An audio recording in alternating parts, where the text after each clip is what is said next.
Eu fui trabalhador da Embratel, entrei na Embratel com 22 anos de idade e fiquei 26 anos na Embratel.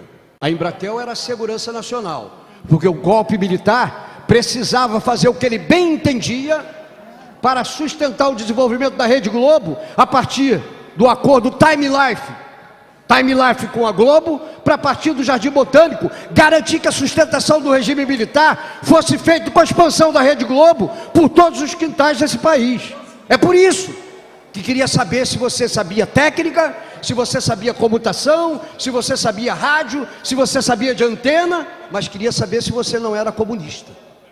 Porque era necessário, para esconder do povo as torturas nos porões da ditadura, e para organizar o mercado consumidor brasileiro, era necessário ter uma empresa tutelada e coordenada por generais e coronéis, em que os civis tinham que ser recrutados na base da obediência devida e não poderiam questionar o que a Embratel fazia ou não para garantir a expansão da Rede Globo.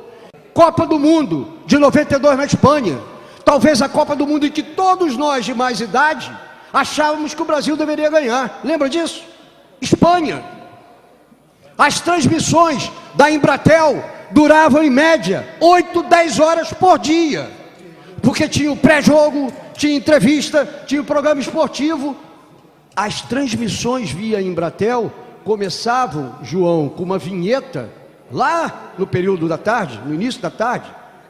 No ar, mais uma transmissão via Embratel, uma empresa do sistema Telebrás. 30 segundos. Depois, no final, lá no final da noite, quando as transmissões acabavam, mais uma vinheta de 30 segundos que terminava com a mudança de verbo. Você assistiu passado transmissões via Embratel, uma empresa do sistema Telebrás. Muito bem, acabou a Copa. Acabou a Copa.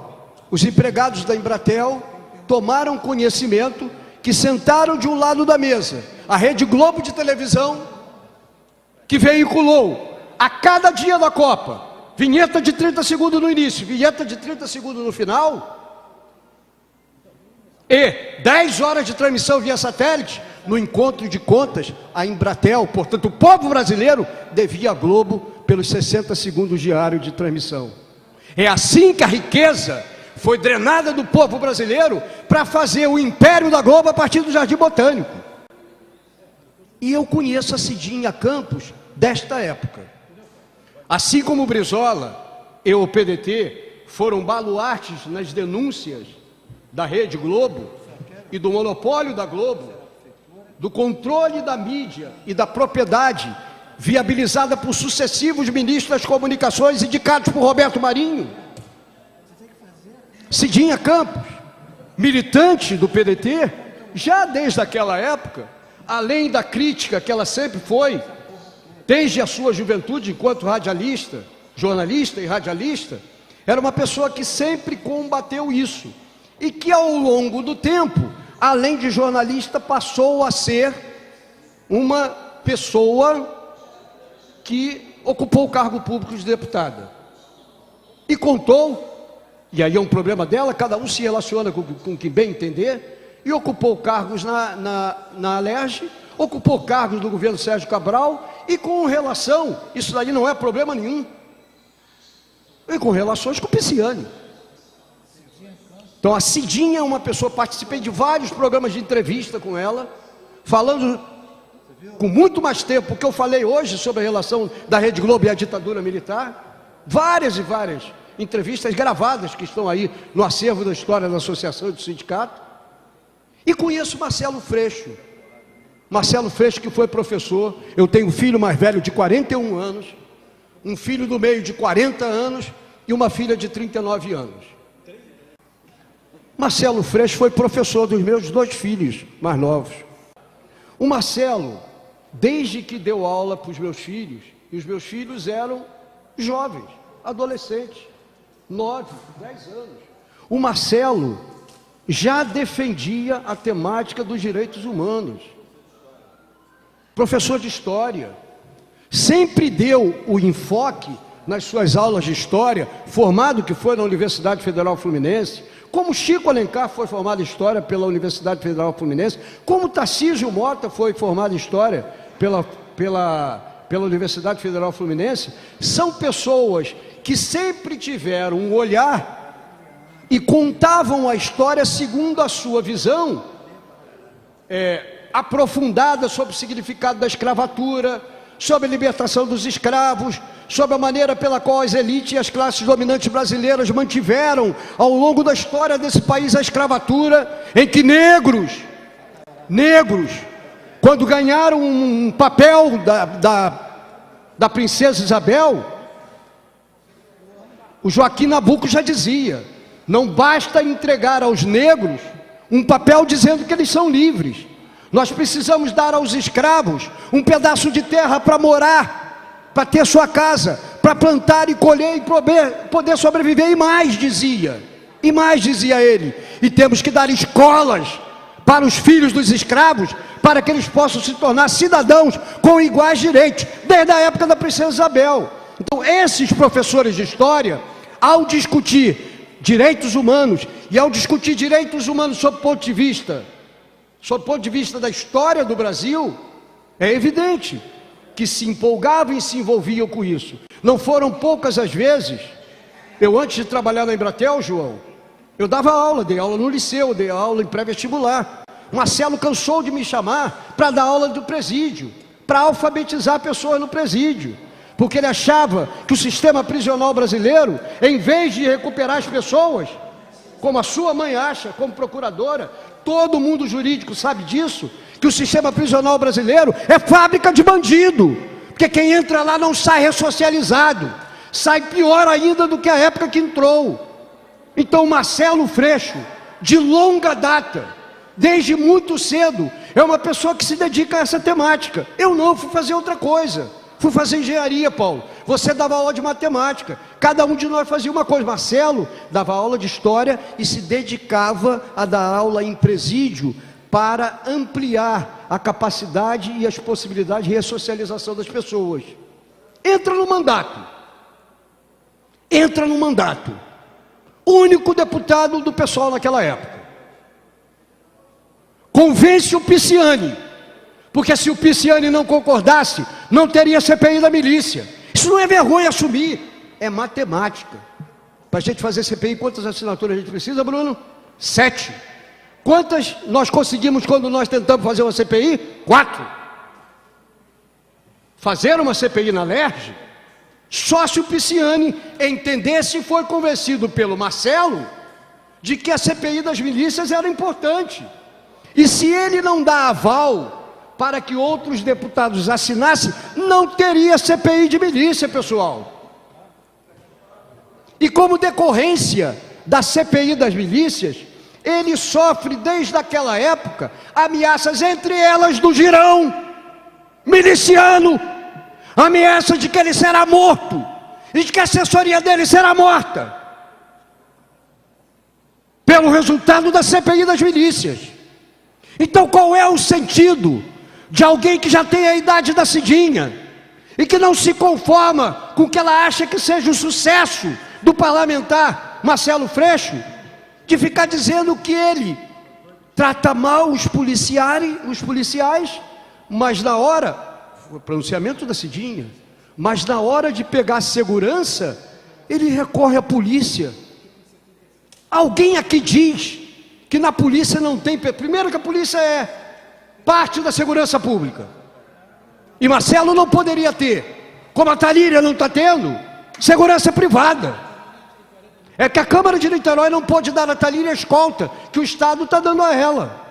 O Estado está dando escolta a Talíria, porque tem ameaças concretas registradas na 76ª contra a vereadora Talíria. Concordemos com isso ou não, está registrada na polícia.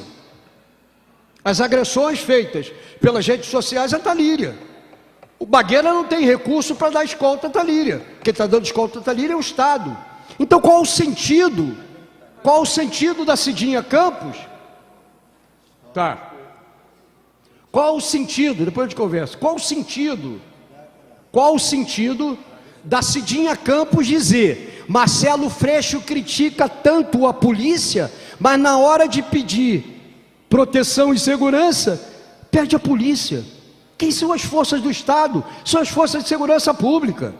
E quem disse que na polícia não tem pessoa confiável para guardar a vida de alguém que atacou a milícia, como ele atacou? Quer pedir segurança a quem? A segurança é por policiais militares, sim, e policiais civis, entre os muitos que existem naquela corporação. E aí, na hora que o general interventor, João, chama todos os PMs, ele está errado? Não. O general interventor na segurança pública, ele convocou os PMs porque tem déficit de PM na corporação. E ele verificou que tem uma quantidade de PMs a serviço da Assembleia Legislativa, João. O que ele fez? De maneira burocrática, mas tendo como objetivo recomposição de efetivo na Polícia Militar, ele convocou os policiais militares. E tem policial militar, João, que está no Tribunal de Justiça. Tem policial militar que está talvez no Tribunal de Contas do Estado. Para segurança de quem? De conselheiro, se bem que alguns deles já foram presos, né? Vários. E de juízes. Nós tínhamos uma patrulhinha, até recentemente, João, não sei se voltou, você que caminha pela praia, até recentemente, tinha uma patrulhinha na frente da casa do juiz Luiz Sveiter. Agora, a Cidinha, de maneira preconceituosa, de maneira discriminatória, assaca contra Marcelo Freixo, alguém que desde a sua juventude milita na área de direitos humanos, meu conhecido do Sandro, que deu aula junto com ele, e que deu aula com vários amigos em comum de nós dois. Vem a Cidinha Campos, destrambelhada, dizendo, e a responsabilidade dela é tão grande, eu não sei se todos aqui viram o vídeo, Ivone eu sei que viu, outras pessoas viram o vídeo, ela chega aí em plenário, e apesar dos avisos do Marcelo Freixo, ela começa a falar o nome das pessoas que protegem Marcelo Freixo. Aí o Marcelo, diante do primeiro nome que ela pronuncia, o Marcelo se dirige a ela e diz: você está colocando em risco a segurança dessas pessoas, porque essas pessoas que me dão segurança, várias delas moram em comunidade, conflagrada, em conflito. Então como você pode dizer o nome das pessoas para colocar em risco a vida deles que me dão segurança? A Cidinha está completamente insana. Isso não é uma colocação machista de quem quer menosprezar o fato da mulher Cidinha Campos, que é uma guerreira há muito tempo na vida, mas que não tem obrigatoriamente razão que a assista para fazer as colocações que ela faz em relação. Ora, Marielle, quando Marcelo Freixo foi eleito em 2006, foi eleito para a Alerj, no ano em que Chico Alencar deixou de ser o presidente da Comissão de Direitos Humanos, e o Marcelo Freixo, ao entrar, pegou, apesar de ser um só do pessoal, pegou a presidência da Comissão de Direitos Humanos, pegou pela sua história nessa luta. E é evidente que a composição majoritária da Alerj poderia negar ele a Comissão de Direitos Humanos. Não negou pela sua história pregressa. Não foi inventado, não foi um currículo inventado. Tinha relações com a justiça global, tinha relações com a Anistia Internacional na defesa de direitos humanos no Brasil, enquanto professor de história e militante de direitos humanos, bem antes de entrar na Alerj. É por isso, pelo seu currículo e história de vida, que ele chegou à presidência da Alerj, apesar da bancada do pessoal ser só ele. E Marielle compôs desde o início a Comissão de Direitos Humanos. E o Girão, entre outros, disse, apesar da escolta e da proteção policial do Marcelo, o Girão disse para quem poderia querer ouvir: eu ainda vou matar, dure o tempo que durar, ainda vou matar Marcelo Freixo, vou matar os seus assessores da Comissão de Direitos Humanos. Marielle, na eleição municipal do ano passado, Marielle concorreu a vereadora, se elegeu com uma votação de 46 mil, e tocou sem proteção policial, sem nenhuma escolta, tocou do mesmo jeito, com personalidade, alguém que veio da favela, e que deve servir de exemplo para todos nós, sobre a possibilidade de alguém que anda e vive e nasce num ambiente de exclusão, a capacidade de estudar em pré-vestibular comunitário, João, de ganhar uma bolsa de estudo na Pontifícia Universidade Católica, universidade de elite do Rio de Janeiro, do nosso estado, ganhou bolsa de estudo pela qualidade da sua intervenção enquanto aluna de pré-vestibular comunitário, se forma pela PUC, vem fazer mestrado na Universidade Federal Fluminense, em administração pública, para poder entender melhor sobre políticas públicas e melhor defender o ambiente de exclusão da favela da Maré onde vivia. E deixou de estar na Comissão de Direitos Humanos com Marcelo para se tornar vereadora, defendendo as mesmas coisas que há 10 anos defendia com Marcelo Freixo, e é executada. É executada. Quem executou, tem aqui policial no plenário, 2. Renato não está aqui agora, Sandro está aqui agora. Foi executado por profissional. 4 tiros, João, 3 na cabeça. Pode ser rajado ou não, pistola com rajada, não sou técnico. A Marielle foi executada com profissionais, foi executada porque era uma pessoa que defendia direitos humanos. É só ela que sofre esse tipo de violência, ela foi a nossa. Por isso que é inaceitável algumas colocações de que nós estamos fazendo discurso em cima do cadáver. Eu queria a Marielle viva. Foi duro a gente ir ao enterro de Marielle e não poder ver o rosto dela, porque o rosto dela foi desfigurado por 3 tiros na cabeça e 1 no pescoço. Não sobrou nada, sequer para a gente dar um beijo na testa da companheira, um beijo de despedida. Que papo é esse de que a gente está fazendo discurso em cima de cadáver? Que papo é esse de questionar a escolta e a defesa da segurança do companheiro Marcelo Freixo, quando nós tivemos um exemplo recente de uma defensora de direitos humanos, da sua equipe, durante praticamente uma boa parte da sua vida? Ela tinha 38 anos, idade da minha filha mais nova. Nasceu no mesmo ano da minha filha mais nova. E ela, dessa vida de 38 anos, defende direitos humanos na comunidade em que ela vive, da Maré, desde criança, convivendo com as desigualdades, a violência, a discriminação. Faz a sua história de formação profissional enquanto ser humano, vai trabalhar na Comissão de Direitos Humanos com Marcelo, e quando sai da Comissão de Direitos Humanos, vira vereadora e é executada. Mais ou menos 2 semanas depois, se eu não me engano, foi executada alguém com perfil parecido com a Marielle no Equador. Porque no ambiente de barbárie, em que as pessoas defendem que você vai atacar a violência e a insegurança pública com mais violência, menos inteligência, como ontem, en passant, o Sandro falou, as forças de segurança, de um modo geral, mandam na frente de batalha primeiro os drones, os equipamentos, a tecnologia, protegendo a vida do soldado. Aqui não. Olha como é a situação que nós estamos. Uma carga de celulares avaliada em $1 milhão, foi roubada no Galeão, e o sindicato dos carregadores ou dos transportadores de carga se comunicaram com a polícia, e a polícia disse: eu não sei onde está, eu sei onde está, o caminhão com a carga está lá, mas eu não posso entrar lá porque lá é área de risco e a polícia não está aparelhada. A Globo, eu não sei como é que a Globo chega mais rápido que as forças de segurança, só se ela combinou com os assaltantes. A excelência acabou de explicar como, né? Pois é, meu. Então de que lado ela está? A favor de que mediatização dos eventos ligados à segurança pública. E para reforçar a tese, em relação àqueles que acham que a segurança não vai resolver, como a Marielle claramente disse, somos contra a segurança porque vivemos uma ocupação do Exército na Maré, que gastou 600 milhões, e quando o Exército saiu, pela própria voz do general Vilas Boas, disse: nós saímos da Maré e deixamos a Maré rigorosamente do jeito que quando nós entramos. Portanto, não sou advogado do Marcelo. Marcelo é alguém que eu conheço, assim como o Sandro, pode até falar da convivência que teve com o Marcelo enquanto professor.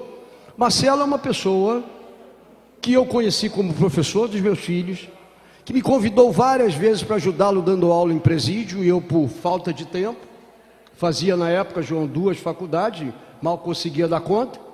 de engenharia e de matemática e não tinha tempo para dispor de tempo para dar aula no presídio. Mas quantas vezes ele viu? Então é uma pessoa visceralmente. Tem gente que gosta de urbanismo, tem gente que gosta de quê? De meio ambiente, tem gente que gosta de outras coisas. Marcelo se dedica a esta causa, com honestidade intelectual e com decisão. O Vinícius George, que é um companheiro que foi da equipe do Hélio Luz e que é o chefe de gabinete do Marcelo, se o Marcelo não fosse eleito, e eu fui suplente, primeiro suplente de Marcelo na eleição de 2006, Vinícius George estaria no meu gabinete para tratar, não com a competência que o Marcelo trata, mas tratar das questões de direitos humanos, que eu trataria, mas não com a competência dele, porque ele é alguém que desde muito cedo lida com essa matéria.